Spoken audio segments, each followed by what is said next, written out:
हरे कृष्णा दंडित प्रणाम। भगवद गीता के अध्याय 6 के श्लोक संख्या 18 के बारे में चाहिए। ओम अज्ञान तिमिरांधस्य ज्ञानांजन शलाकया चक्षुरुन्मिलितं येन तस्मै श्री गुरुवे नमो। विष्णुपादाय कृष्ण प्रेष्ठाय भूतले श्रीमति भक्ति वेदांत स्वामिने नमस्ते सरस्वती देवे गौरवाणी प्रचारणे निर्विशेषा शून्यवादी पाश्चात्य देशतारिणे। जय श्री कृष्ण चैतन्य प्रभु नित्यानंद श्री अद्वैत गदाधर श्रीवासदि गौर भक्तवृंद।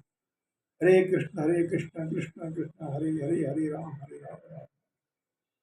श्लोक संख्या 18।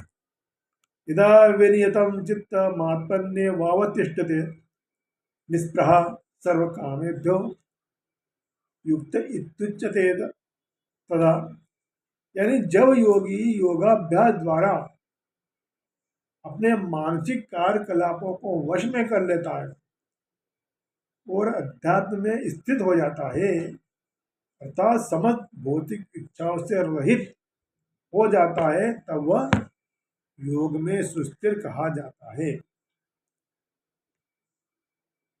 सामान्य मनुष्य की तुलना में योगी के कार्यों में यह विशेषता होती है कि वह समस्त भौतिक इच्छाओं से मुक्त रहता है। वह पूर्ण योगी अपने मानसिक कार्यों में इतना अनुशासित होता है कि उसे कोई भी भौतिक इच्छा विचलित नहीं कर सकती। वह सिद्ध अवस्था कृष्ण भावना भय व्यक्तियों में स्वतः ही आ जाती। भागवत में बताया गया कि राजा अम्बरीश ने सर्वप्रथम अपने मन को भगवान के चरण कमलों में स्थिर किया। फिर क्रमशः अपने वाणी को कृष्ण के गुणगान में लगाया, हाथों को भगवान के मंदिर को स्वच्छ करने में लगाया, कानों को भगवान के कथा सुनने में लगाया, आंखों को भगवान के दिव्य रूप का दर्शन करने में लगाया, शरीर को अन्य भक्तों के साथ सेवा करने में लगाया, जीव को भगवान के चरण कमल पर चढ़ाए गए तुलसी पत्रों का स्वाद लेने के लिए लगाया, पांवों को तीर्थ यात्रा करने में लगाया तथा भगवान के मंदिर तक जाने के लिए लगाया, सिर को भगवान को प्रणाम करने के लिए लगाया तथा अपनी इच्छा को भगवान की इच्छा पूरी करने में लगाया। ये सारे दिव्य कार्य शुद्ध भक्त के सर्वथा अनुरूप होते हैं।